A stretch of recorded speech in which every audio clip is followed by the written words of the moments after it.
میلاد جائز ہے کہ نہیں؟ 10 محرم کا روزہ جائز ہے کہ نہیں؟ آپ کہیں گے جائز ہے، کیوں؟ کیونکہ پیارے رسول نے رکھا، صحابہ نے رکھا۔ اسی طرح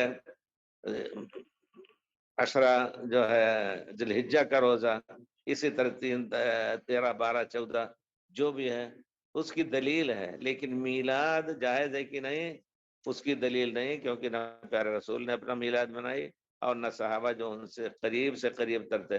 حضرت فاطمہ حضرت علی سے قریب کوئی نہیں، پھر حضرت علی اور حضرت عثمان، ابو بکر، عمر سب آپ کے خسر تھے، لیکن کسی نے نہیں منائی۔ اس کا معنی ہے کہ یہ بدعت ہے اور بہت بڑی بدعت ہے، اس کے پیچھے بہت کچھ ہو رہا ہے، غلط کام بھی ہو رہا ہے، اس کو ایسا آگے بڑھا دیا ہے۔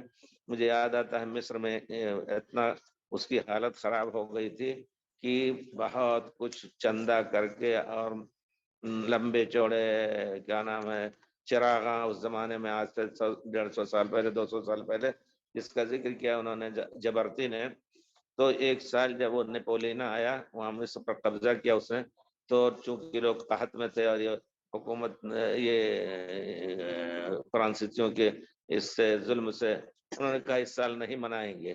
تو ان سب کو جب خبر لگی نہیں منائیں گے، کیوں نہیں منائیں گے؟ وہ جانتے تھے کہ اس میں بہت کچھ خرابیاں، انہوں نے بہت بڑا مال اموال جمع کر کے کہا نہیں مناؤ، تو اور گزشتہ سالوں سے بڑھ کر کے انہوں نے منایا، جس میں عورتیں کھل کر کے بے پردہ دوڑتی چلتی ہے یار، وہ بہت کچھ تھا ڈھول تاشے۔ تو بہرحال وہ جائز نہیں ہے کسی حالت میں، چاہے یوں ہی منایا جائے رات بھر جاگ کر کے، دن بھر روزہ رکھ کر کے، پھر بھی نہیں جائز ہے۔ اور آج کل جس حالت میں ہو رہی ہے یہ چیز بہت ہی غلط